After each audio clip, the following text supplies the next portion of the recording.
everyone. Tina McGlynn with another episode of Life and Stories. And today I have Ty Velasco, who is a philanthropy professional. And I want to know, Ty, what the heck does that mean? Tell me. Tell us. Hi, Tina. Oh, Thanks wait, so much for having me. Yes, in Arkansas. Thanks so much. I will say philanthropy in general is the love of mankind. And so I am a social worker and I've worked in the philanthropic space for about 10 years. And what happened was I was so tired of people using the word specifically for wealthy people. When we think philanthropists, we're always thinking Oprah Winfrey, we're thinking Steve Jobs, we're thinking Jeff Bezos. Like we always go to the people that we've recently read about in the news that have given millions of dollars. And Warren Buffett, right? Warren Buffett has. Warren Buffett's one of the greats. And so I started to use the word in the space of it doesn't have to be big to be impactful. And philanthropy, when I looked up the word in the dictionary, I kept thinking, that's the little lady in your neighborhood who feeds everybody, who is always there to help a mom pick her kids up from school. That's your grandmother and her church group who are always knitting blankets to make sure that when people have death in the family, they're there to support them in some way. And so I wanted to use the word to make sure we understood that everyday people can be philanthropists, everyday people can have an impact, and not just the big names that we know. And so literally December 19th of last year, my birthday is December 20th, and I'm laying in the bed, and I'd done this for about 10 years as a hobby. And I'm like, I want to be serious about my business. I want to really help people in the philanthropic space. And I was like, I'm not limited to just the nonprofits. I didn't want to be just a nonprofit consultant. I didn't want that. And I thought about all the things that I help people do, whether that's from my athletes that I love and some of the charitable events that they're into. They aren't or they don't start nonprofits, but they're philanthropists. And so I was like, okay, well, I need a name. And in this world that we live in, you need a cute something to make somebody remember who you are. Yes. I'm like, oh, I'm the philanthropy pro. I am just a professional who works in the philanthropic space. And so I just put it together and started donning myself the philanthropy pro. And I've been running with it since first of the year. And so, yeah, that's what I do. I help people from many different facets of life just serve and serve in a way that's impactful for them. Love that. I love that. So, you and I met on Clubhouse, and then we headed up a room ourselves. And so would you say there was something in your background that compelled you to want to facilitate people serving humanity? So I'm a social worker. I have both my bachelor's and master's in social work. So in the professional side, I've always had the plan to work in this space. Okay. I just did not know that this space was what it was. So like I said, for 10 years, I met my husband in 2009. And in 2010, at the time, he was a professional athlete. And I'm helping him to put on this camp. And we're camp choices. And then all of a sudden, it turns into like, oh, who did your camp? And his other friends would be like, oh, my girlfriend did it, Ty did it. Can she do mine? Sure. So before I knew it, I had, 5 or 6 guys that I was working with who were professional athletes. But I didn't know that sports philanthropy was a real thing. I didn't know that people did that full time as a career. And I was like, oh, okay. So life happens. We get married, we have a child, and I'm still working for some guys. And I'm like, I don't know if this is what I really want to do full time, because there's a fine line for me. As I was new to mom, new to wifing, new to figuring out what was going on with my husband and moving. I think I've moved 7 times Oh, wow. Okay. I've only been married 8 years, right? And so I just had to figure out life.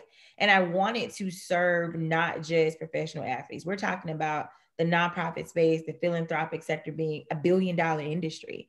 And so I wanted to open myself up to still be able to use my skill sets and use what I knew, that when I was going into communities, I wasn't going in with solutions that I thought would be best for them. It would be because I had a lens on that would say, tell me what's going on in your community, in your space.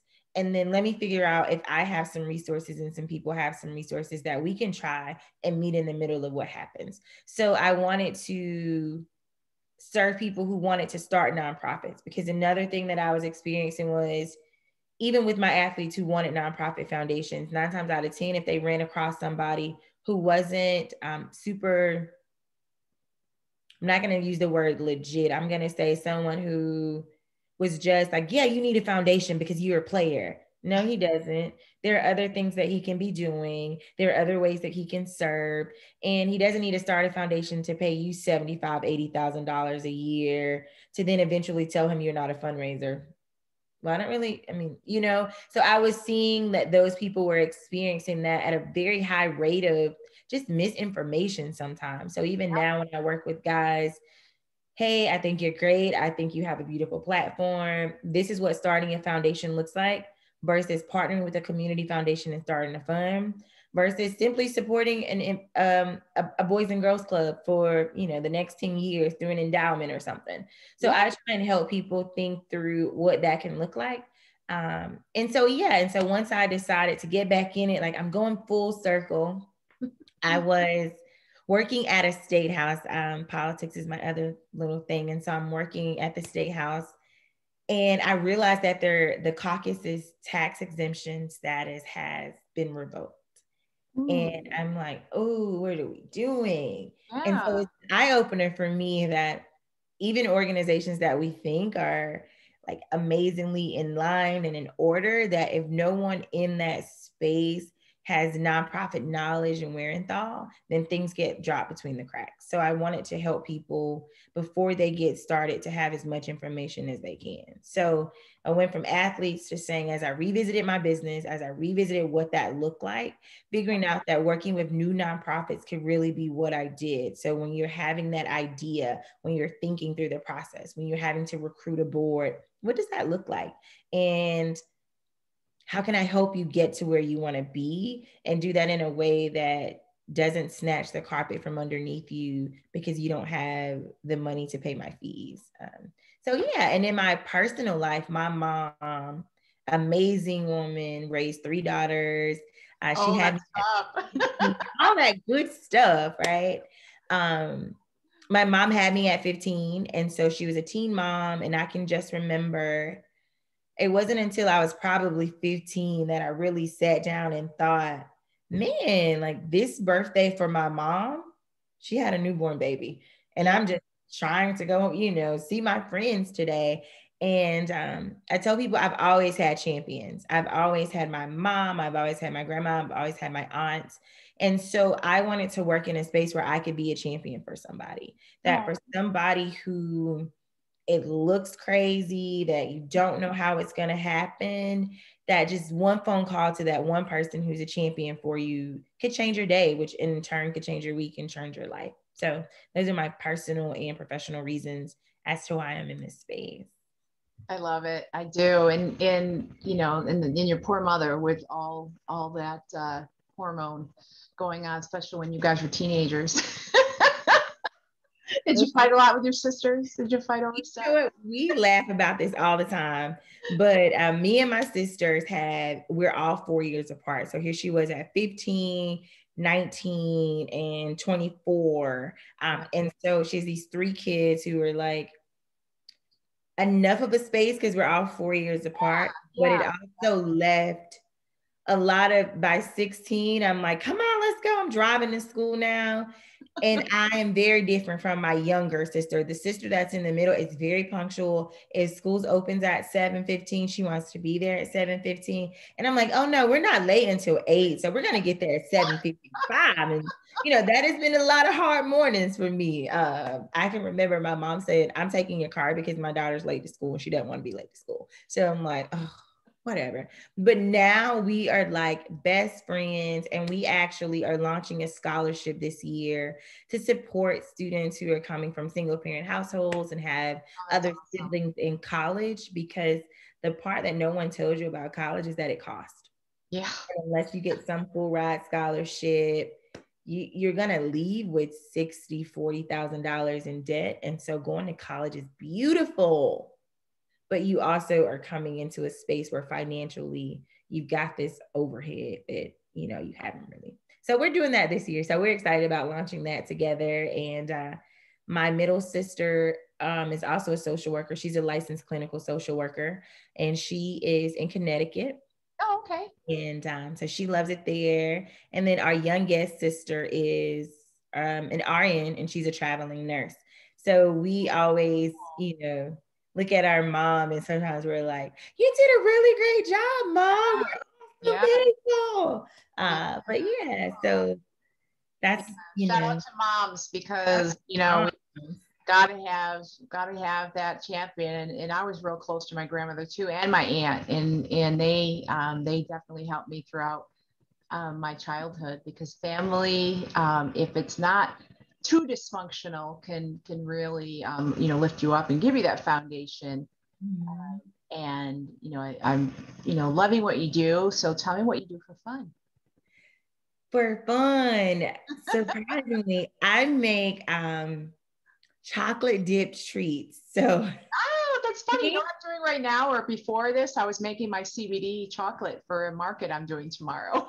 So I make treats, and it's really funny because my sister, when she was having my niece, we were throwing this baby shower, and I was like, oh, I want this cute dessert bar and all these things. But I was traveling from Georgia, and my other sister was, I don't know what assignment she was on, but there was a lot of pieces moving. And I thought, I'm going to order the dessert bar. And then I was like, I can try the pretzels, right? So that turned into me like really loving it, working on my drizzle, buying all the molds. So I have a big order next week for St. Patrick's Day. So it's turned into a real thing. And I realized that some hobbies, I just want to keep it as a hobby. I don't necessarily want it as a business or anything, but it actually, you know, hobbies are the thing that cost you money to enjoy, right? Like, Yeah. so I'm gonna have to buy this chocolate. I'm gonna have to, you know, buy these molds. Maybe I'll see. And one day I gave my neighbor some, and she said, you should try and sell these. Yes. Go to Facebook. Anybody needs some pretzel, you know, and it's just been working out for me. So that's my current hobby. I do a lot of puzzles. Just yeah. I find that they allow me to think in a space that's just really analytical, and I got to decide, do I want to try and put the colors first? Do I want to try and do the edges first? And everyone's different.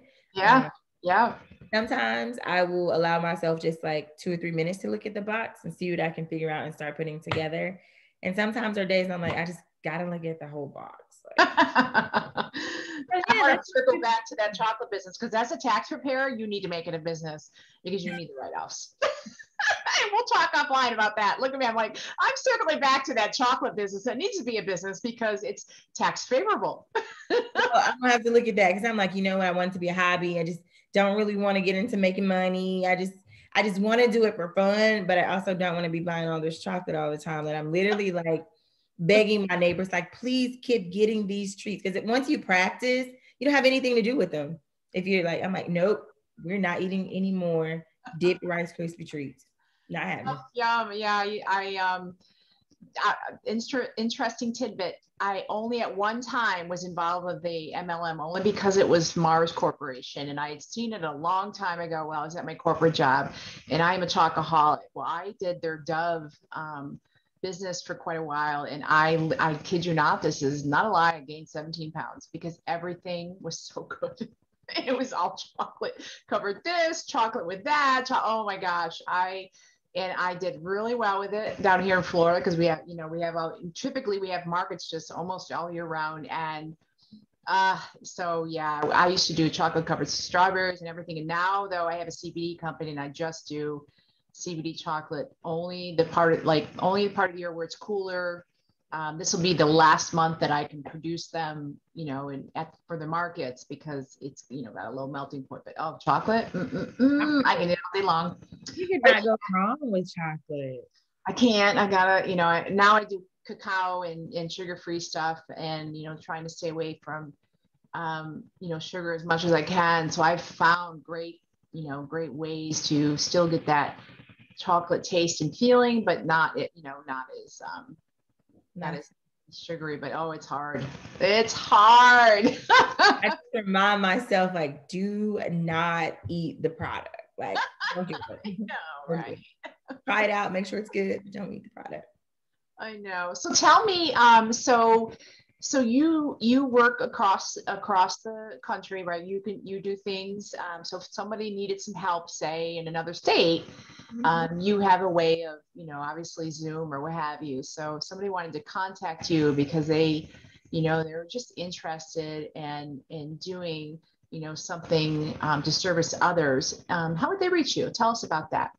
Oh, cool. I am on Instagram as the Philanthropy Pro. And there you'll find all my information, website, same thing on Facebook. All social handles are the same, the Okay. Philanthropy Pro, so people can reach out to me there. The really interesting part about doing what I do is because it was a hobby for so long, is that I haven't had to market. I haven't had to put myself out there. Then I'm like, no, I should market my business. So I have jumped off the porch this year and decided this is what I do. I want to help more people. I want to help people be able to serve. And so I've just been doing that. So you'll probably be like, oh, look at her on Insta now. Clubhouse, like you said, I probably jump on Clubhouse once a week, if that.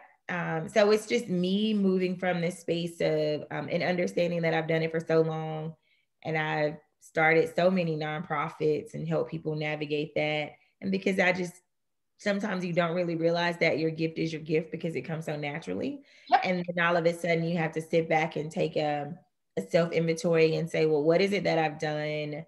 What makes me an expert in this area? And then how do I package that and put it together? So that's the journey that I've been on lately, which is I could tell you right now what type of wife I am, what kind of mom I am. But like, if I had to tell you anything about myself, I'm like, I'm from Williston, South Carolina. I have two sisters, like a deer in the headlights. And so, Circle back. Did you say Wilmington? oh, Williston. Oh, darn. Okay. No, Oh, wait, no, that's Williston. yeah. Say, oh my God, my cousin lives in Wilmington.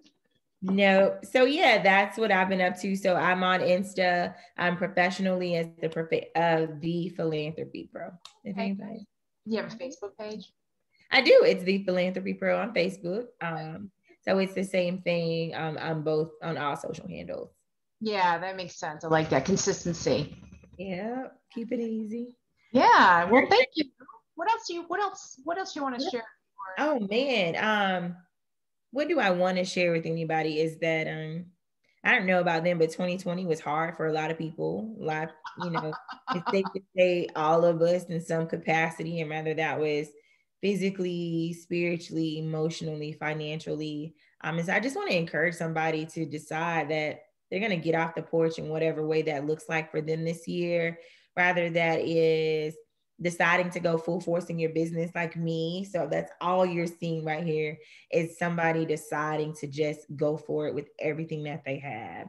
And I just want to encourage people who are listening to do that and to think about their life in a space where it's not what you want to be, but who you want to be. Yes. And as a mom, I remind myself that with my son, that I never ask him what he wants to be when he grows up. I ask him who he wants to be, and who you want to be is going to be more important because your job is going to change. Your positions are going to change. But if you take integrity into that space, if you take honesty into that space and a good work ethic, you can be anything if you have good quality and characteristics. It's all just going to be a choice. And so my husband and I run a foundation called Right Choices Foundation. And choices is an acronym for Christ, humility, opportunity, integrity, courage, education, and success. Love that. And love so that. Everything about your life is going to be a choice. And everything about what you do moving forward and how you respond is going to be an everyday choice.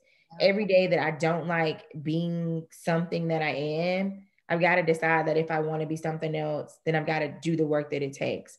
I can't eat my chocolate treats and be like, I want to be a size. No, I've just got to go to the gym. Like it doesn't change, right? And so that's all I want to share is that every day we get to make choices. And my life is just simply a culmination of some good choices and some bad choices. And I could have made the choice to not go to college, stay at home, get a job at the plant, and be happy, right? Or I could have made the decision that no matter how great my sisters and I have moved the needle in our life and moved the needle in our children's lives, it was still a hard life that you had to make your way and space out of. That no matter how amazing my mom is, I had to make a choice.